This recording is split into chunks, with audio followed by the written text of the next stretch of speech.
अब हमको देखना है कि जो उत्पादक मुख्य रूप से इन उत्पत्ति की 5 साधनों में स्वयं हर चीज के लिए खर्च करेगा। क्योंकि मैं उत्पादन का कार्य कर रहा हूँ, मैं एक उत्पादक हूँ, मेरे को भूमि मेरे पास नहीं है, तो मैं भूमि के लिए जितना भी खर्च करूंगा वो लगाना होगा, मेरे को लगान देना होगा। पूंजी के लिए मुझको ब्याज देना होगा, क्योंकि मेरे को उत्पादन करने के लिए मेरे पास पूंजी भी नहीं है। तो उस उत्पादन में जितनी भी पूंजी लगेगी उसके मौद्रिक मूल्य को हम ब्याज कहते हैं। क्योंकि मेरे को श्रमिक भी चाहिए, लेबर भी चाहिए उत्पादन कार्य करने के लिए। मान लीजिए 500 श्रमिक चाहिए, तो उनके लिए जो भी मैं मजदूरी दूंगा ये मुझको प्रत्यक्ष रूप से देना पड़ता है। संगठन में मेरे को एक ग्रुप बनाना पड़ता है जिसको हम नियोजन वर्ग कहते हैं, जिसमें ढेर सारे एम्प्लॉइज होते हैं जो हमारे को कह सकते हैं अपने माइंड के माध्यम से अपना उत्पादन कार्य में हमारा को सहयोग करते हैं। उन सभी को हम सैलरी देते हैं और बच जाता है साहसी जो मैं स्वयं होता हूँ, है ना। तो ये सब उत्पादन कार्य करने के लिए मैंने जो भी परिश्रम किया है, जितना भी रिस्क लिया है, जितनी अनिश्चितता का वहन किया है, उसका पुरस्कार मेरे को लाभ के रूप में प्राप्त होता है। तो इस प्रकार इन सभी को मैं जोड़ता हूँ तो मेरी कुल मिलाकर के क्या है, स्पष्ट लागत आ जाती है। ठीक है, लेकिन यहाँ पर समझना है कि ये चूंकि मैं सभी किसी न किसी को दे रहा हूँ, इसके स्थान पे मेरे को क्या है, लगान देना पड़ रहा है। आपने देखा, इसके लिए मेरे को पूंजी के लिए क्या है, ब्याज देना पड़ता है। ठीक है, एक यहाँ पर अपन को क्या है, मजदूरी देना है, यहाँ पर वेतन। कभी कभी पूछता हूँ what is the difference between मजदूरी एंड वेतन, तो बताओगे ये अकुशल होते हैं, हो सकता है अशिक्षित भी हों, इसलिए उनको मजदूरी प्राप्त होती है। लेकिन जैसे कोई वर्ग पढ़ लिख लेता है, ट्रेंड होता है, स्किल्ड होता है, उसको फिर वेतन मिलेगा क्योंकि वो अधिक कुशल होता है। और जो कुछ फिर रिस्क या अनिश्चितता की बात करता हूँ वो हो जाएगा लाभ में। इसमें हमारे को 2 शब्द याद रखना है, एक अनिश्चितता आता है और दूसरा होता है रिस्क यानी जोखिम। ये 2 महत्वपूर्ण सिद्धांत हैं लाभ के। वैसे तो बहुत सारे सिद्धांत हैं, तो जोखिम शब्द का प्रयोग आप बताएंगे कि प्रोफेसर हाले ने किया है। ठीक है, और अनिश्चितता का संबंध जो है प्रोफेसर नाइट ने किया है। ठीक, ये कॉन्सेप्ट सही है, ये कॉन्सेप्ट नीचे वाला जो है रिस्क वाला वो यहाँ पर गलत कॉन्सेप्ट है। इसमें वास्तव में हमको बताना है कि एक्चुअल में जो उत्पादन कार्य करता है उत्पादक, वो जिस फील्ड पे जा रहा है, क्योंकि उसकी कोई जानकारी उसको नहीं होती, हो सकता है उसको लाभ हो या ना हो, तो उसको लाभ और हानि दोनों हो सकती है। और इस उद्देश्य से अगर वो कार्य कर रहा है तो उसको हम अनिश्चितता कहते हैं, कुछ क्लियर नहीं है। और जोखिम का मतलब है हमको पहले से पता होता है कि इस कार्य को करने में मेरे को हानि होगी, उसके बावजूद यदि मैं उत्पादन करूंगा, तो मैंने एक एग्जाम्पल दिया था कि अगर जानबूझ करके हम ऐसे क्षेत्र में काम कर रहे हैं जहां हमको हानि होगा, तो क्या ऐसा उत्पादक कुशल माना जाएगा? नहीं, उसको पता था कि इस क्षेत्र में उत्पादन करने से उसको हानि हो रही है। तो इसलिए जोखिम एक निगेटिव कॉन्सेप्ट है। कभी भी कोई भी कुशल उत्पादक जोखिम के कारण लाभ नहीं प्राप्त करता, उसको लाभ अनिश्चितता के कारण मिलता है। ये आधुनिक कॉन्सेप्ट है प्रोफेसर नाइट का।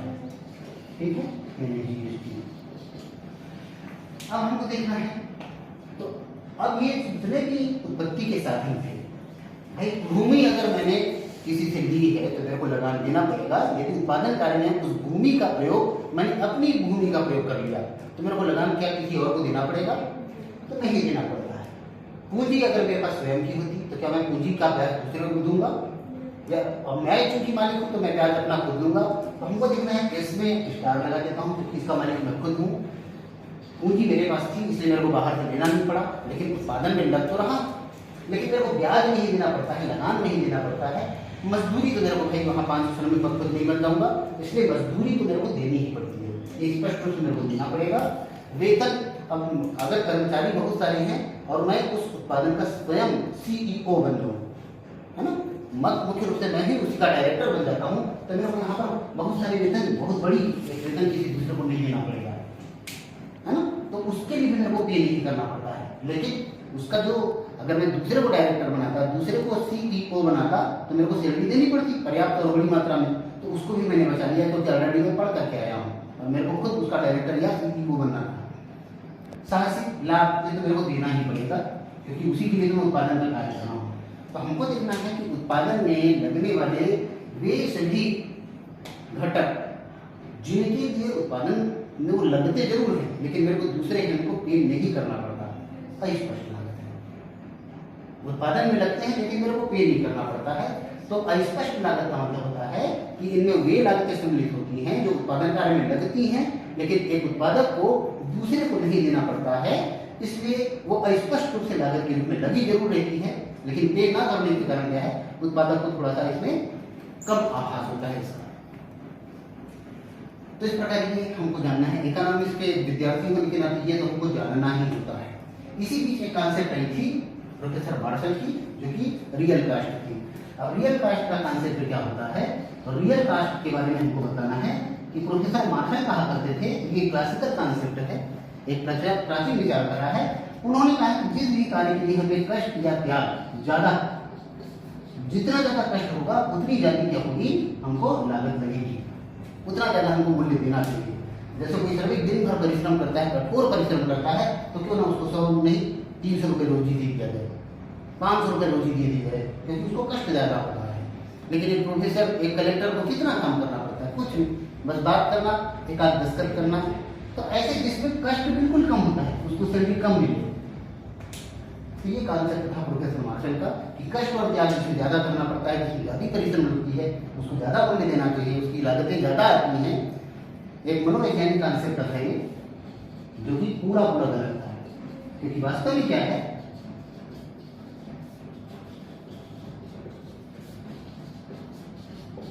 ये कॉन्सेप्ट क्या सही है, तो साइकोलॉजिकल कॉन्सेप्ट है सर, इसमें सिर्फ कष्ट की बात की जा रही है। वास्तव में अक्ल से बड़ी थी भैंस, तो कहोगे यहाँ पर अक्ल है, यहाँ पर आप कह सकते हो कि भैंस। तो कौन बड़ी होती है, किसको सैलरी ज्यादा लेनी चाहिए, हम प्रश्न है। क्या इसको सैलरी कम मिलनी चाहिए, अक्ल इसका, इसको कम मेहनत करना पड़ता है, बुद्धि तो ज्यादा लगा रहा है ना। तो हमको समझना पड़ता है कि जो रियल कास्ट की कॉन्सेप्ट है प्रोफेसर मार्शल के द्वारा दी गई थी, वो कष्ट और त्याग पर आधारित थी, जो कि एक मनोवैज्ञानिक विचारधारा थी। यह पूर्ण रूप से आधुनिक समय में असत्य पाई गई। वास्तव में किसी भी वस्तु के उत्पादन के लिए कष्ट बेसिक कॉन्सेप्ट नहीं है।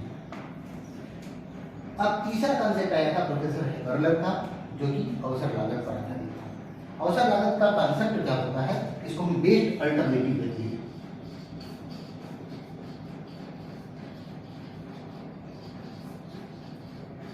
सर्वश्रेष्ठ वैकल्पिक लागत।